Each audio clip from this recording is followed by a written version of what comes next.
Hey, let's talk about telling them what you're going to tell them and telling them again. Let's drive. Get down.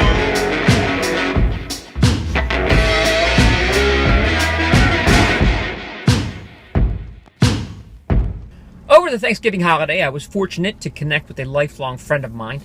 He lives in the New England area. I see him maybe once or twice a year if I'm lucky. We chat every now and again, but I grew up with this guy. And I was explaining to him what I do. I was telling him, well, I help my customers, tell that bigger story to gain more awareness, to drive things into the pipeline and push things to close faster. And he said, wow, that's great. Do you do it for software companies? I said, yes, software companies are some of my clients.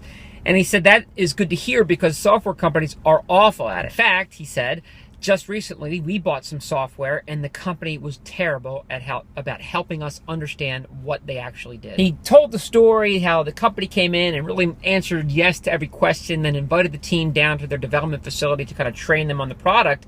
But when they got there, no one really knew what they were training this now new client on the software. They didn't know how to walk them through the application of it or even the configuration in a way that is going to help them advance their business needs. Now, in the defense of the software company, it was a little bit of a unique situation, but this is not atypical. And why is it so? Why does this happen today? It is because we don't tell our audience what perspective they should take. It's like that old army adage, I'm going to tell you what I'm going to tell you, I'm going to tell you, and then I'm going to tell you again. Now, as cliche as that might sound, that's exactly what we have to be doing with our marketplace. How should you consider the product or service offering that I have to deliver? Many times we develop something, whether it's a service or a product, and it could be applicable in multiple ways. And if we leave it up to the marketplace to determine how to consider it, then we're at the mercy of the marketplace and their whims and their immediate needs and reactions. Is that a bad thing? Probably, because there's not a lot of scalability or longevity there. So here's what I'd like you to do today is take a look at what you're communicating as far as the perspective that your audience should take for the value that you're delivering to them. And then, most importantly, line up, let's say it's a product, line up your demonstrations that reinforce that tale. Begin with the end.